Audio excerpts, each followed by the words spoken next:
Na noite de dia 25 para 26 de novembro, caiu uma chuvada torrencial em Portugal, em zonas do país, em várias zonas do país, nomeadamente aqui na zona centro, e em determinadas zonas da Grande Lisboa, várias casas desabaram, várias estradas ficaram cobertas de lama e várias pessoas foram arrastadas por isso e, portanto, houve um número, centenas de mortos, que neste momento ainda não sabemos ao certo quantos, mas os números oficiais apontam para 462 à época. Sabemos que o número é muito acima disso, até porque a censura agiu no sentido de algum modo, limitar o conhecimento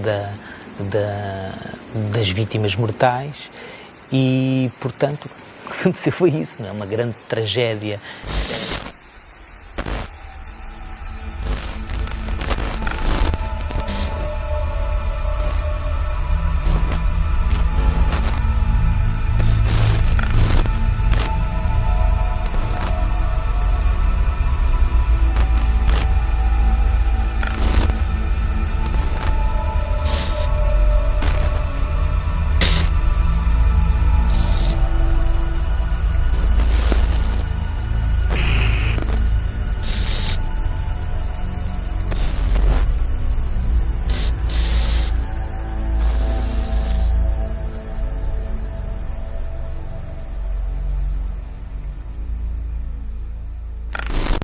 A previsão do dia 24 foi céu nublado, com chuvas ou chuviscos, mas não dizia mais nada do que isso. Portanto, aquilo que aparece nos jornais no dia 24 relativamente ao boletim meteorológico é uma situação normal para o período no mês em questão, em novembro. Portanto, não era referenciado nada, nem aguaceiros, nem intensidade, nem as regiões mais afetadas, que poderiam ser mais afetadas em Portugal. Portanto, foi um boletim na lógica dos anteriores que vinham desse mês de novembro.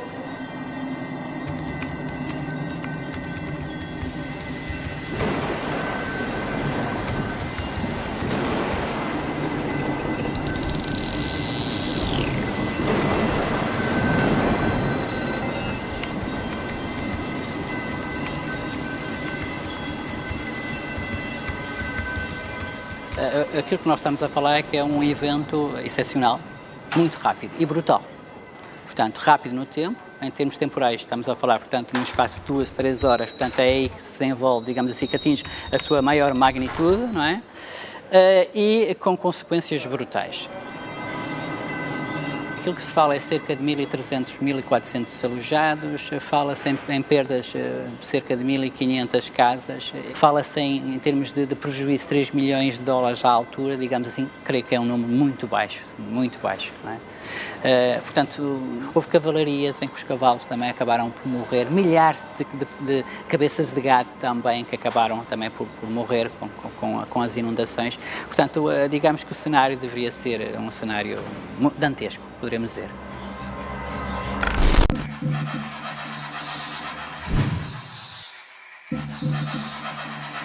Nessas regiões, portanto, subúrbios, onde de facto existiam pequenos cursos de água, portanto, a ocupação dos leitos de cheia por parte da população mais desfavorecida. Essencialmente em barracas, estamos a falar bairros com más condições, portanto, a água subiu a um nível muito rápido, portanto, nós estamos a falar em algumas situações 2, 3 metros acima daquilo que era o nível médio das águas dos cursos dos rios, não é? E, evidentemente, que pelo facto de que essas áreas tinham sido desprovidas de vegetação, tinham sido deixadas de ser agricultadas. Portanto, a agricultura deixou de ser uma prática comum nessas regiões, sendo feita só, digamos assim, a título de sobrevivência em pequenos quintais.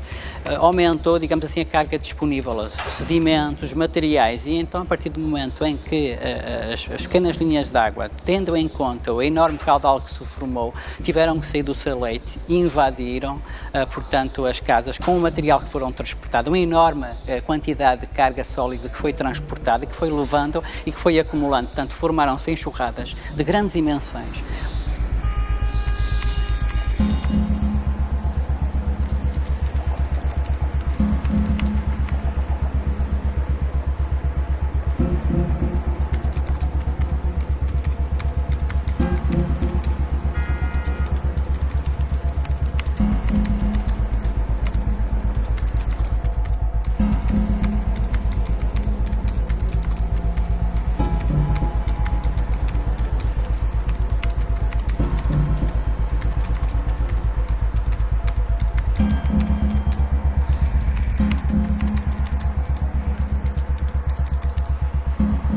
Todo o dia a chover, todo o dia a chover. À noite é que foi a desgraça toda. Tudo a pedir socorro, tudo a pedir socorro. Fui para o Bar do Ormeira e a gente queria lá ir e já não podia avançar com o carro para a frente. E então a gente queria avançar para a frente, não podia, porque a água era muita, mas via as casas, que aqui eram casas de madeira, e estavam sentadas em cima de uns pilares. A água levava aquelas casinhas todas para ali afora, deitou ao rio, parecia um tiro. A gente queria romper, mas não podíamos romper nada. Lá foram muita gente, ali naquele bairro. Só visto. Só naquela noite não se pedia, a gente não pedia, a gente mandava corda, a gente mandava fateixas para as pessoas se agarrarem. Quando a água era tanta dentro do rio e nos lados, que ninguém não conseguiam apanhar, nem agarrar, nem nada.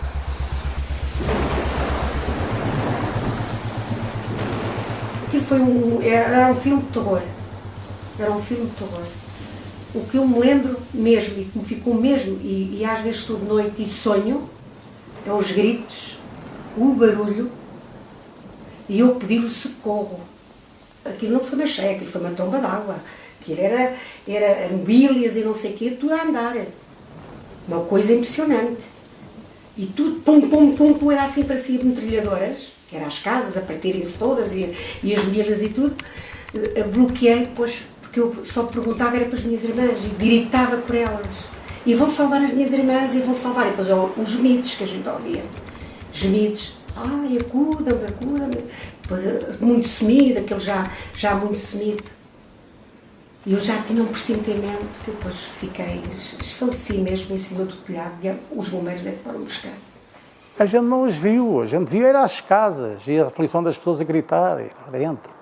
Acuda-me, a gente podia acudir. A gente só ouvia os alarmes dos bombeiros dizendo para a gente aguentar o máximo. Já não havia luz no bairro. A gente ficou um bocado antes, mas muito antes da capela, que ainda hoje lá está, no Bar do Ormeira. Portanto, só viam as casas de madeira a ir com a corrente? Levavam, parecia um barco. E assim elas desapareceram.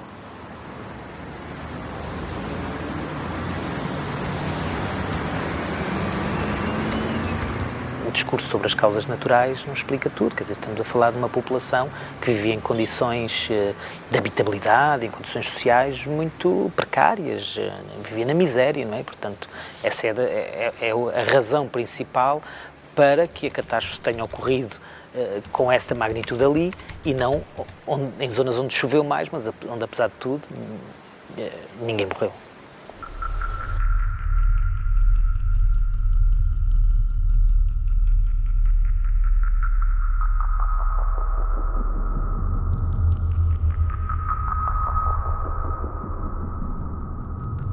O dia foi imenso de chuva, mas aquela chuva que nós hoje chamamos a chuva do molha-parvos, não é?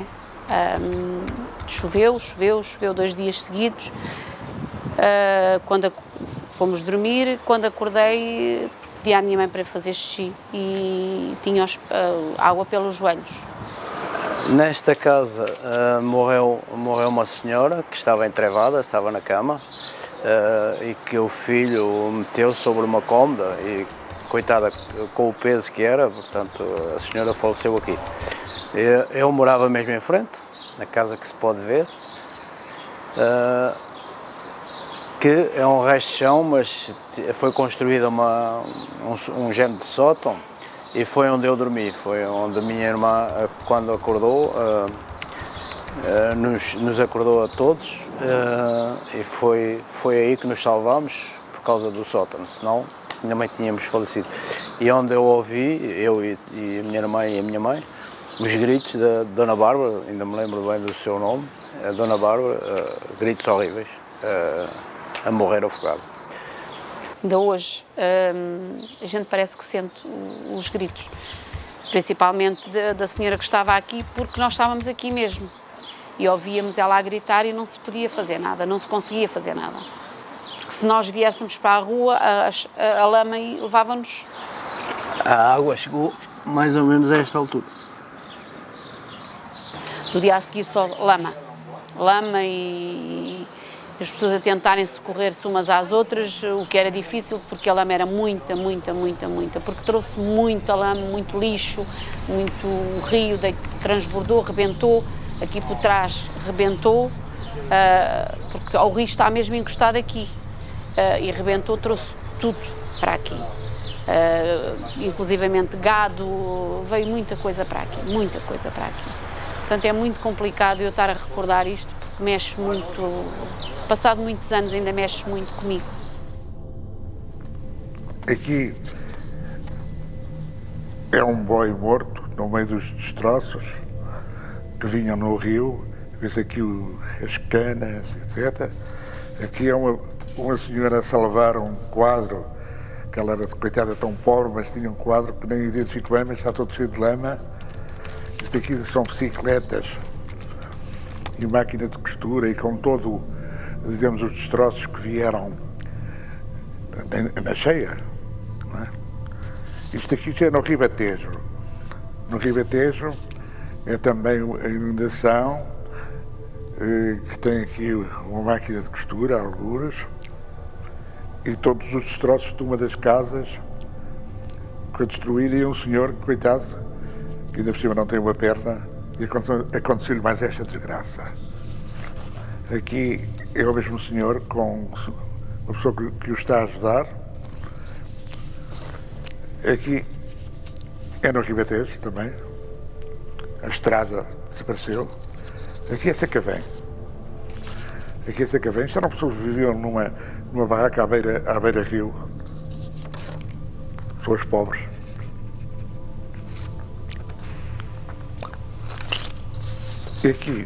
Aqui já são os funerais de quintas em Vila Franca de Xira. Os funerais, a quinta pertence a Vila Franca. Esta especialmente eu gosto dela, por causa deste primeiro plano. Aqui é Sacavém. Gosto dessa fotografia porque estes homens pouco tinham e ficaram sem nada. Não é? A fotografia, isto era o Portugal dos anos 60. Só havia uma minoria que realmente vivia com algum conforto. Era um país triste,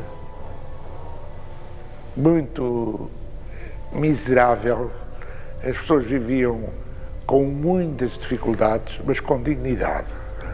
O que é que nós temos? Já anos 60, população que vem das regiões mais favorecidas do país, do interior. Essas regiões procuram melhores condições de vida, emigrando ou vindo para a capital, para Lisboa. Evidentemente que, nessa altura, a Lisboa não estava preparada para receber esse excesso demográfico de população, não estava preparada do ponto de vista das infraestruturas, do ponto de vista da política habitacional, portanto, do ponto de vista da oferta, não é? E aquilo que nós percebemos é que houve, sem dúvida nenhuma, um fomento muito significativo de barracas, de construções de género ilegal, digamos assim, de bairros clandestinos, não é? Que se formaram nas regiões desocupadas, nas áreas ocupadas, nomeadamente áreas de planícies aluviais, de fundo de leito, onde de facto as condições eram condições muito difíceis do ponto de vista das infraestruturas, quer das vias de comunicação, quer depois do ponto de vista de abastecimento de água, saneamento básico. Portanto, a ocupação das linhas, das margens, dessas pequenas cursos de água, dessas pequenas linhas de água, foi sem dúvida um fator que levou a um agravamento das condições de vulnerabilidade e que depois provocou esse aumento significativo de mortes que se verificou nessa área suburbana de Lisboa.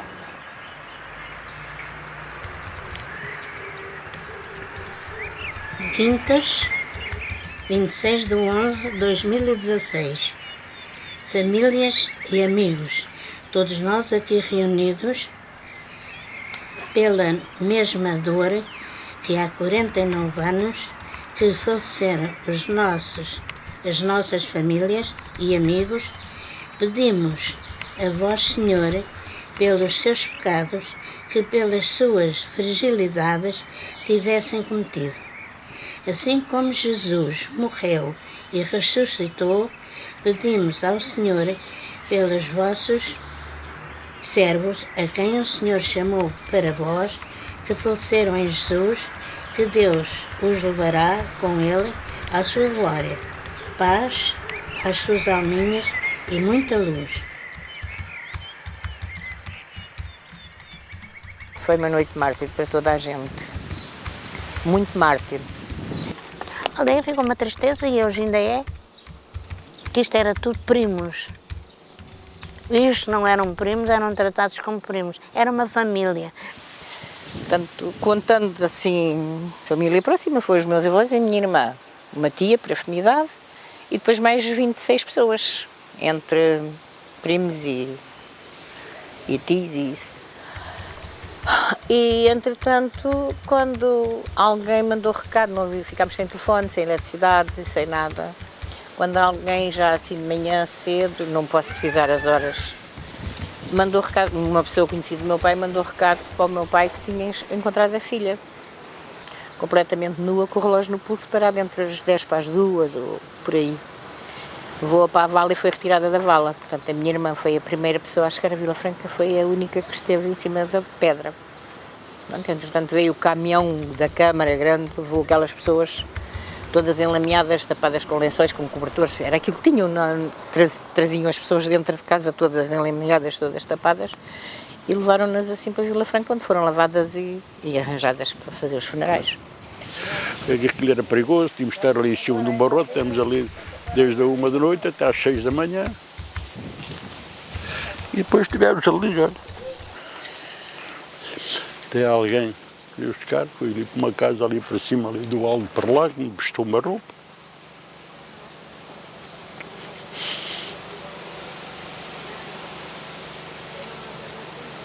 E 50 anos depois continua a lembrar-se muitas vezes? Todos os dias.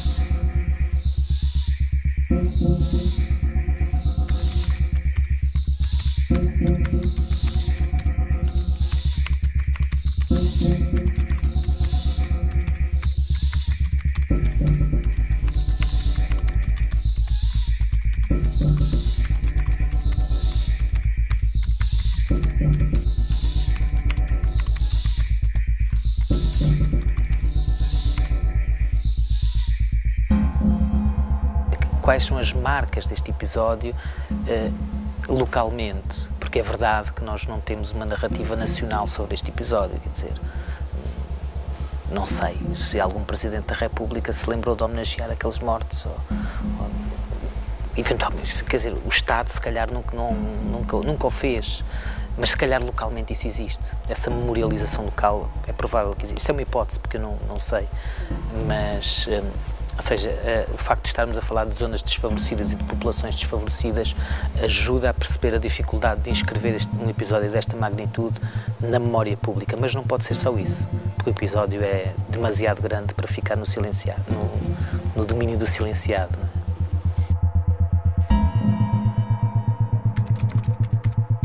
Lembro-me, aquilo foi profundamente dramático, os gritos, as pessoas que tinham perdido os seus entes queridos, a destruição, daquelas coisas que marcam uma pessoa, não é? Até essa data, eu era fotógrafo há 10 anos, nunca tinha acontecido uma situação igual.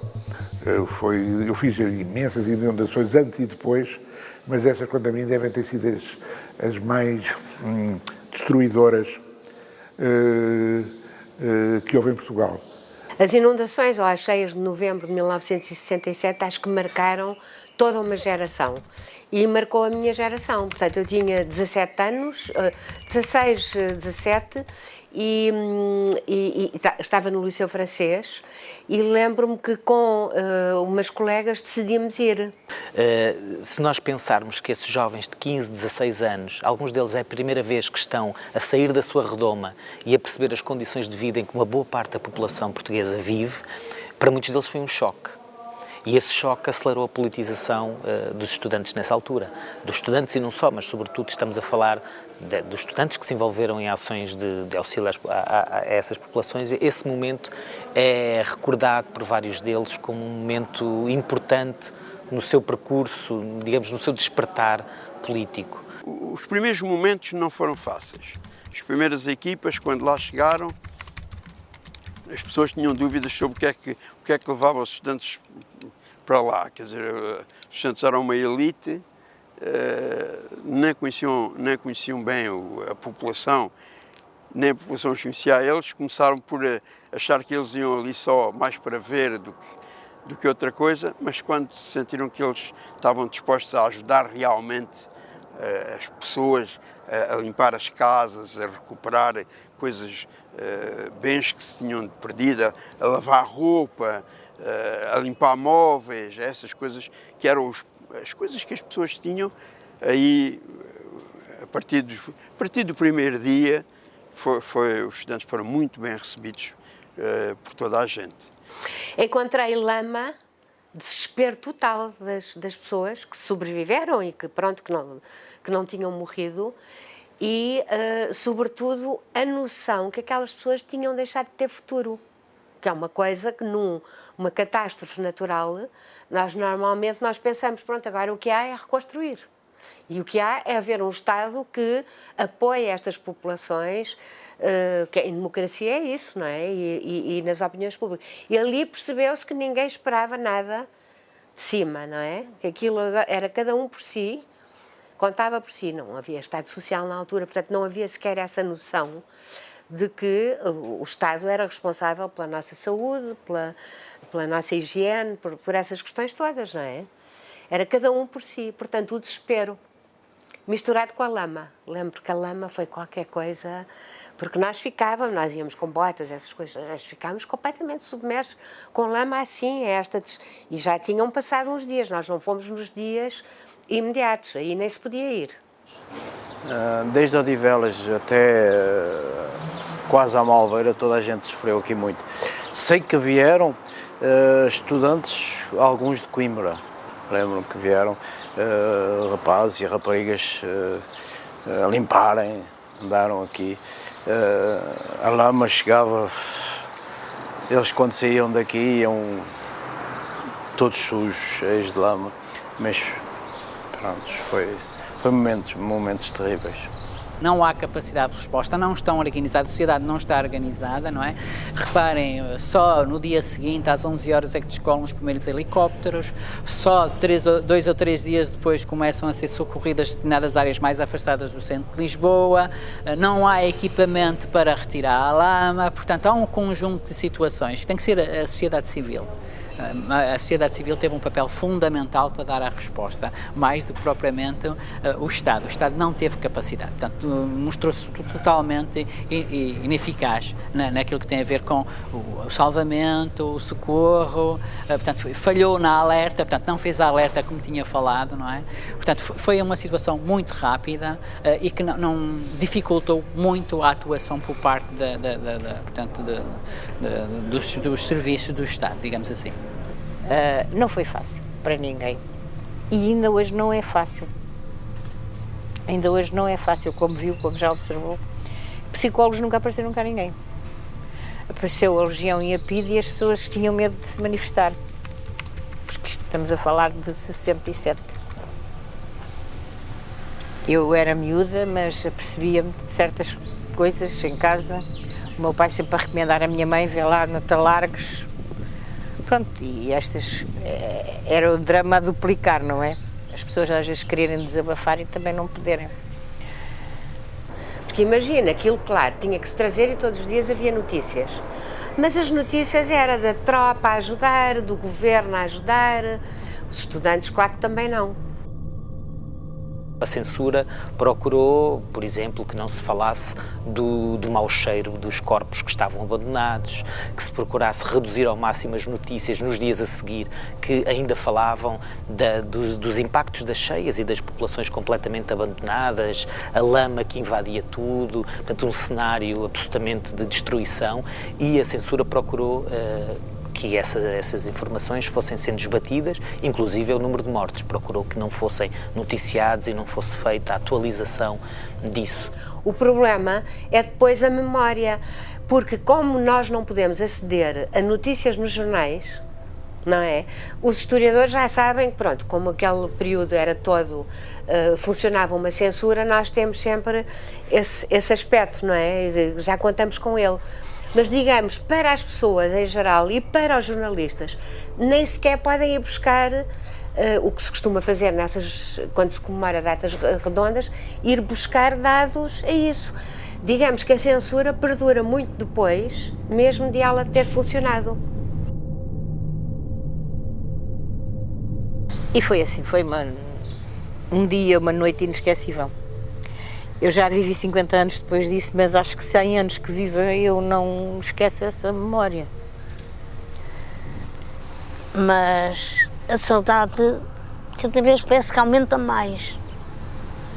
Não esquece. É mesmo que vai passando os anos, a gente não esquece. Ainda hoje é difícil vir aqui a esta zona. Tive muitos anos sem vir aqui e moro na Flamenga, não me sinto bem aqui. As recordações são muitas e não me sinto bem aqui. Esta noite vem sempre, constantemente, e quando chega a altura mesmo dos anos, é uma tristeza.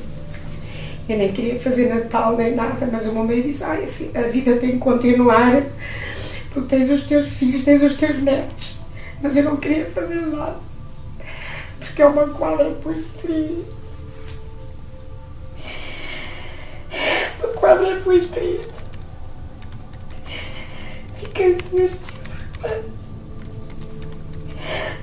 Eu também era para morrer nesse dia. Não teve que ser, mas eu também era para morrer nesse dia. Uma sobrevivência de luta para me salvar, e a pedirem para me salvarem, a minha mãe, aos meus irmãos.